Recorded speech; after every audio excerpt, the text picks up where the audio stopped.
Hey guys, this is Will. I'm going to do another Dragon Ball Super card game video. This video specifically looking at two of the essential strategies that I've found to be useful of the yellow deck mixed with red. So, yellow-red. The first strategy that I've come to like is the reactivation strategy. Now, why reactivation is important is when you've summoned a card into the battle area,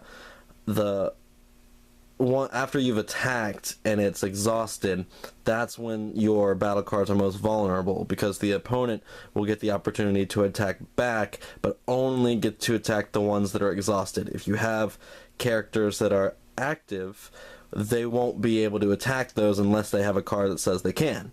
Now, why that's important is because this deck is really strong for reactivating cards after they've battled. So not only do you get to attack, but then they reactivate and your opponent doesn't get to attack them. So the first person that's good for that is our good old Frieza leader card. Now, Frieza's effects, let's see if you can read it. At the end of your turn, choose up to 2 of your battle cards and switch them to active. When this card attacks, draw 1 card. So that means, this is already awakened by the way, but 2 of your battle cards, so that's pretty important. So we've got that one. Next we've got Zarbon. Zarbon, let's see if we can read that. During the opponent's turn, when you combo with this card, choose up to 1 of your battle cards, switch it to active. So that's good. Comboing, I'm going to talk about in another video when we get to battling, but that's pretty essential. And unlike your leader card, you can have 3 of those in a deck. Alright, next we've got our Mecha Frieza, Returning Terror. Let's see if we can read that. Once returned when this card attacks, switch this card to active after the battle. That's good. When you play this card from your hand, you may play 1 card from your hand in the drop area. If you do, choose up to 2 of your opponent's rest mode battle cards, KO them. So that goes with the other strategy. So whenever you attack with this one, it can reactivate. That's good because this guy's actually pretty strong. Next, Birder. Birder does the exact same thing. After you've attacked, you can reactivate him.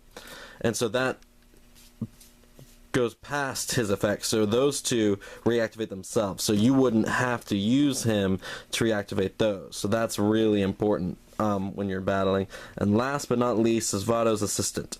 I think this is the only red card in this trio. But the, or sorry, not trio. There's 4 of those. But anyway, you've got negate the attack, then you may switch 1 of your battle cards to active mode. So this is an extra card. This isn't a battle card, but that's still very helpful because 1, it's only costs 1 energy, and 2, it's a counter. So it's when they're attacking you if you had someone in that was tapped, or your leader card. So the leader card can be attacked even if it's not tapped. So that's important to know. The leader card is the most vulnerable, and it's kind of weak too, but we'll go over that later. At least they purposely made the attack of the leader lower so that it has a better chance of getting hit.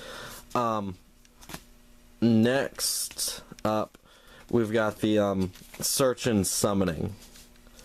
So we got 4 cards that are good for that. Now, first of all, we'll look at Frieza Call. Now, this is an extra card. It's not a battle card. You can use it during the main. You get to choose 1 Frieza Army card at energy cost of 2 or less from the deck.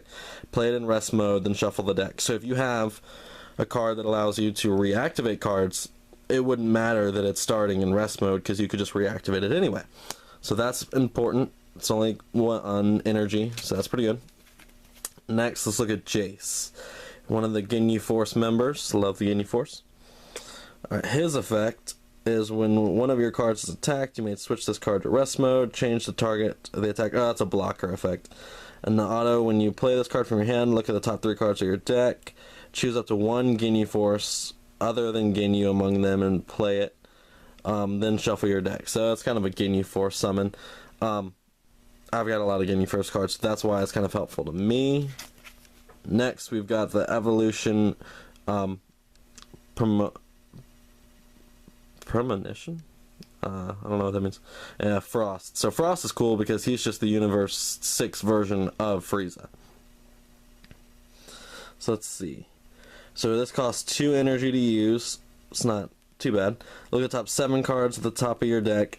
Choose 1 Frost with Evolve among them and evolve this card into it. So that's a pretty good effect, because I've got a couple good Frost cards. So that's not bad.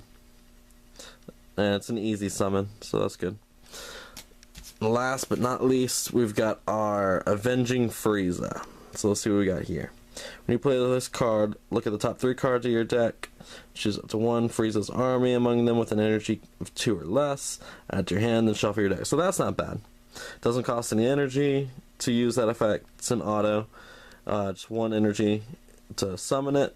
And only 5,000 attack. It's not super strong, but the idea is more pulling out strong cards through its effect. So that's not bad.